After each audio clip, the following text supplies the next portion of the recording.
안녕하십니까. 호구로 투자하는 쇼킹 부동산입니다. 2억 8천 투자해서 16억 버는 기회 생겼다. 시작해보겠습니다. 오늘 영상은요, 중요한 결론이 앞에 나옵니다. 또한 영상 시작 전에 구독으로 인생 바꾸시기 바랍니다.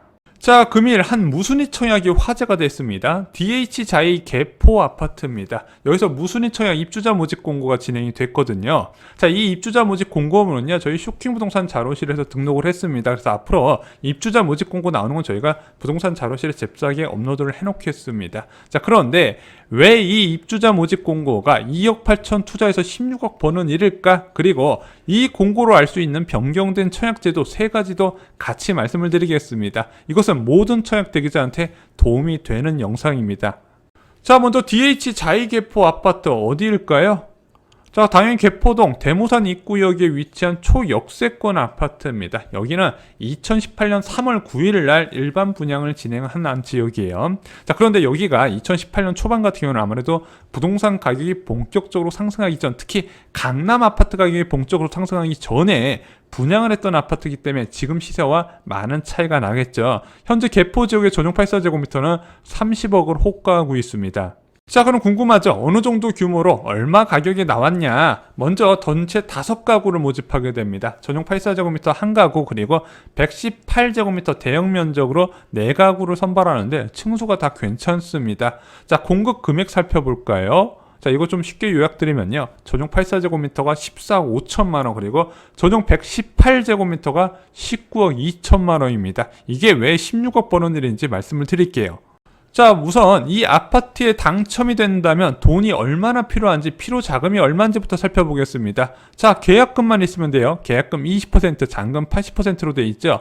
2억 8천에서 3억 8천까지만 있으면 됩니다. 자, 그래서 당첨되고 나서 자금 마련 계획을 세우셔도 어느 정도 대부분 커버 가능할 거라고 생각을 해요. 자, 그런데 잔금 대출 가능한가요?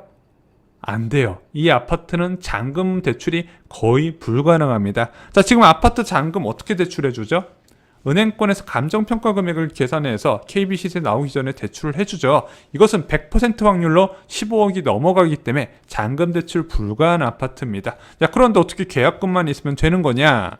현재 이 지역 전세 시세가요, 분양가와 비슷합니다. 자, 전용 84제곱미터 14억에 공급을 한다 말씀드렸죠. 자, 그런데 주변의 전세 가격 봤더니 15억이네. 그리고 전용 118제곱미터 같은 경우는 19억 이하에 분양을 하는데 주변 전세 가격이 22억입니다. 그래서 잔금을 전세 보증금으로 해결이 가능한 거예요. 자, 이것과 관련된 제도 개편은요, 뒤에서 한꺼번에 정리를 드리겠습니다.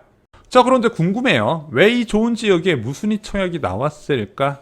자, 여기가 미달라지는 않았을 거 아니에요? 자, 다 바로 불법 청약 단속에 걸린 겁니다. 자, 이 아파트 청약이요, 2018년 3월에 진행이 됐는데, 그리고 나서 한 달 뒤에 국토교통부가 서울동 투기과열지구에 분양되는 주요 아파트에 대해서 지방자치단체 특별사법경찰과 함께 직접 실태조사에 나서서 위장 전입을 단속한 거예요. 거기에 개포 8단지에 해당되는 DH자이 개포가 포함이 된 겁니다. 그래서 이것은 위장 전입이나 대리 청약 등의 불법 사례를 적발해서 특별사법경찰에 수사를 의뢰하게 된 겁니다. 그래서 특별사법경찰은요, 특히 위장 전입 위주로 보거든요. 그래서 주민등록법 위반 여부를 살펴봐요. 물론 거기서 걸려서 형사처벌 받는데도 제가 알기로는 벌금이 한 1, 200만 원 수준인데, 문제는 이게 부정청약이 적발되면 계약이 해지된다는 거죠. 그래서 계약이 해지된 물량이 이번에 나온 것으로 보시면 될 것 같습니다. 야, 이런 불법 청약 단속 자주 하나요?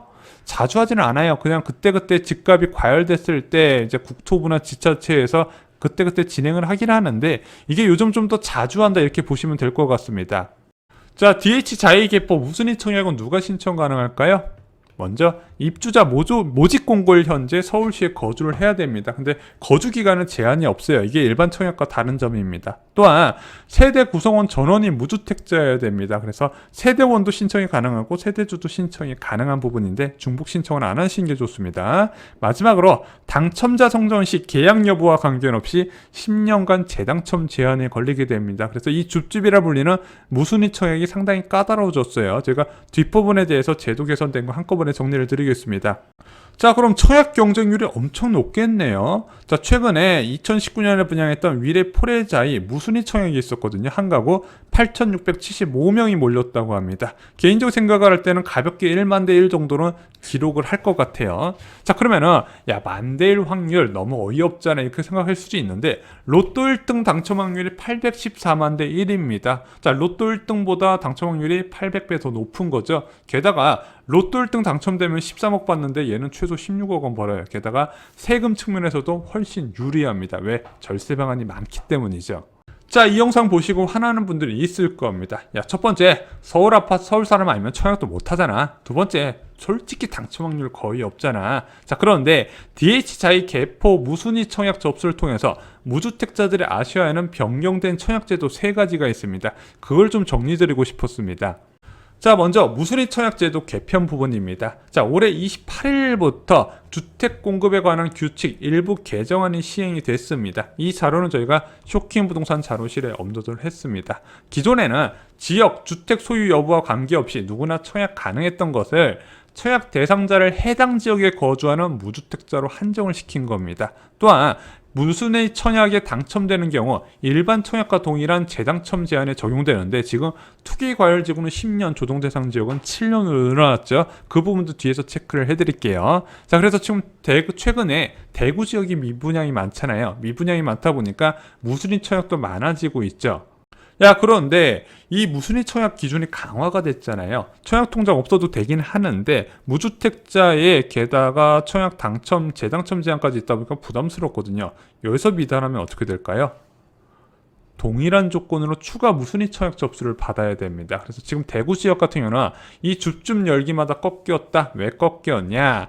무순위 청약이 과열된다는 비판이 나오자 국토부가 무순위 청약이라도 아파트가 있는 시도에 사는 무주택자만 신청할 수 있도록 제도를 바꿨기 때문에 지금 줍줍 경쟁률도 크게 하락한 상황입니다. 그러다 보니까 지방을 중심으로 이거의 제도 개편 목소리가 좀 나올 것으로 보여요. 수도권 기존으로 해서 제도 개선을 만들었는데 아무래도 지방 지역 같은 경우는 공급이 항상 열려있는 지역이고 어느 정도 외부 투자 수요에 좀 의존하는 부분이기 때문에 어떤 식으로든 건설업계에서 요구를 할 것으로 보여집니다.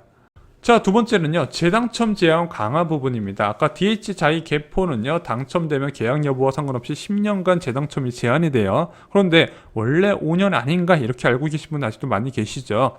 작년 4월 17일부터 바뀌었습니다. 자, 작년 4월 17일부터 어떤 식으로 바뀌었다? 원래는 과밀 억제권역 전용 84제곱미터 이하 당첨 시 5년 그리고 85제곱미터 초과 당첨 시 3년이었거든요. 그리고 과밀 억제권역 외에 예를 들면 성장관리지역에 포함되는 수원, 화성, 김포, 파중, 남양주 지역은 3년 또는 1년이었어요. 근데 이것을 일괄적으로 분양가 상한제 주택이나 투기과열지구 당첨은 10년으로 늘렸고요. 조정대상 지역 당첨은 7년으로 평형 무관해서 일괄적으로 적용이 됐습니다.